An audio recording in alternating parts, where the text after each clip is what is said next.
If you need to add a digital signature in PowerPoint, this quick tutorial will walk you through the exact steps so you can sign your presentation and help confirm that it hasn't been altered. This is especially useful for sharing important business decks, internal documents, or final client presentations where authenticity matters. If this video helps you out, make sure to hit the like button and subscribe for more easy software tutorials. Now let's jump right in.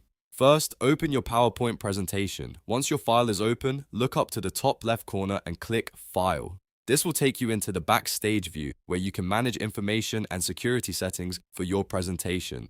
From the menu on the left side, click Info. On this page, you'll see different options related to protecting and inspecting your file. Next, click Protect Presentation. This opens a drop-down menu with several security options. From that list, select Add a digital signature.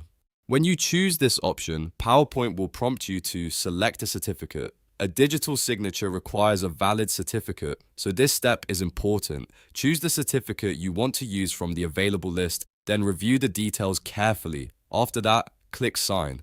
PowerPoint will apply the digital signature to the presentation and confirm that the file has been signed. Once the signature is added, your presentation will show that it has been digitally protected, which can help recipients trust that the content is authentic and unchanged since signing. If you need to make edits later, keep in mind that changes may affect the signature, so it's best to sign your presentation after all final edits are complete. And that's it. You've now learned how to add a digital signature in PowerPoint in just a few simple steps. If this tutorial was helpful, don't forget to like, subscribe, and turn on notifications for more PowerPoint tips and software guides. Thanks for watching, and I'll see you in the next one.